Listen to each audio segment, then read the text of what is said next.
Селото Трсје е едно од поголемите села во Леринско. Тоа некаде на крајот на минатиот век има над 1000 жители. 913 година се води со 902 жители. 920 година веќе се намалува на под 900 жители и тенденцијата на намалување продолжува некаде до 928 година, главно поради иселувањето преку океаните, од економски причини, но најмногу заради тоа што селаните не сакаат да живеат под новиот поробувач, грчката држава. Веќе во 928 година се покажува една тенденција на зголемување на населението. Селото веќе има околу 611 жители. 940 година има 630 жители, а веќе нагло почнува да се намалува бројот на жителите во текот на Втората светска војна, Народно-ослободителната војна, демократската, односно граѓанската војна во Грција, така што во 50-тите години веќе во Трсје има само околу 100 жители, кои што жилаво одстојуваат се до почетокот на 80-тите години, кога под притисок на грчките власти и последниот селанец е иселен во градот Лерин. Најголема концентрација по иселувањето на трсјани се наоѓа во Канада, во Торонто, потоа во Австралија, а трсјани ги има скоро на сите континенти. Има во Република Македонија, во Скопје, во Полска, во Чекословачка, во Романија, во Русија и во многу други држави. Трсје е во својата седумвековна историја е доста значајно и во борбата за национална слобода и во борбата за културно-просветна самостојност и осознавање на македонскиот народ. Во националната борба за слобода во Трсје настануваат, се забележани повеќе настани, од кои треба да се издвои настанот 902 година во мај, кога селската чета се судира со турски аскер во познатата трсјанска афера во историјата забележана. Е битка во која што трсјани успеваат, макар и привремено, турскиот аскер да го потиснат. Овој настан е познат во историјата како трсјанска афера, како што реков, и при тоа грчките, односно турските власти фаќаат 120 пушки, наоѓаат кај селаните, кај младите луѓе, и потоа се тие дадени на суд во Лерин. Меѓутоа младинците и селаните успеваат заради политичките околности во кои што се наоѓа Турција во тоа време, но и заради својата умешност, тврдокорност, успеваат да се одбранат, така што се осудени само за недозволено носење на оружје и по известно време и ослободени. Значи, инаку, според тогашните турски закони, за оружен напад против регуларната војска турска следувало и смрт со бесење. Вториот настан од борбената историја на Трсје се случува на 4 август 1903 година, 2 дена по Илинденското востание, кога Сдружената селска чета победува аскер составен од 3 пешадиски единици и 1 конјаничка единица. Тоа е првата фактички победа на востанатите македонци во Илинденското востание.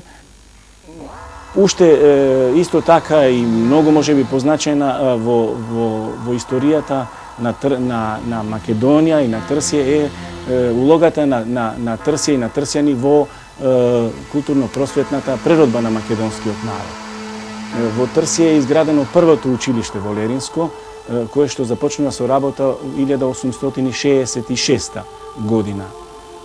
Него го изградува поп Герасим или Трајко поп Анастасов, доблесниот трсјанец, кој што по враќањето од Света Гора, кај што бил запопен, закалуѓерен.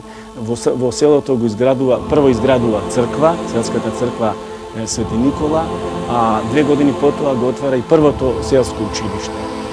Уште со самото отварање тој се судира со големогрчката пропаганда, која што трае и ја следи судбината на училиштето и на македонската словенска просвета, така да се рече, до последните години на животот во селото.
Во 16-та година на Трсија се земени 12 души собрани орачи од Стефан Капидан и стрелани во селото во населото Мотешница доле и закопани во една дупка. Во истата година од страна на Стефан Капидан се земени околу 4.500 кози од трсјани и се претерани и продадени во Албанија. Така Трсје секогаш плаќало данокот на својата гордост, на своето непокорење према грчката власт. Трсјани учествуваа во Малозитската војна, имаше тамо околу 38 души војници, од кои 4 загинаа, а и 8 умреа од тифус во градот Солун. Гледајќи ситуација, тонејќи во сиромаштијата, тонејќи во притисокот, Трсјани се одлучија и да полека да напушат и да емигрират.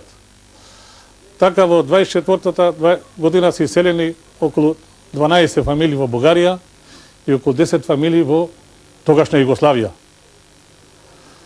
А во тоа време многу повидни, позафатени фамилии избегаја, отидоа се преселија во села, во Лерин, само да не бидат изложени горе на тортурите што вршеше бандите на власта, што вршеа од видот на Стефан Капидан. Трсјани сформираа во Лерин на своја мала, што и може и ден денес стоje, се вика Трсјанска мала. Тamo имаше околу 60 фамилии и носеше име од Трсјанска мала. И тие трсјани на крајот доживеа судбината што доживеа селото Трсје, зашто однему веќе не постои никој тамо. Сите беа принудени да напуштат, иако во радо, да избегат да се една за секојаш, не можејќи да поднесуваат теророт што прави од грците. После доваѓањето на диктатурата на Метаксас во Трсје посети градоначалникот на Лерин, речено Чачиров. Трсје имаше една многу убава камбана, направена со делкане камење, со 3 звона, и на камбаната од источна страна имаше нацртано две фигури. Имаше некој надпис, тамо со не знаеме кои се тие надписи, и кој ги виде Чачиров тие надписи, рече оти тие биле бугарски војводи. И нареди да се струши камбаната. Тоа беше уште доказ да се струши све што е славјанско, све што не му одговараше на нивната политика. Така се изгуби уште еден споменик од Трсје, кај што се изгуби многу порано гробот на Герасим, уште во 13-та година што го изруши полицијата грчка.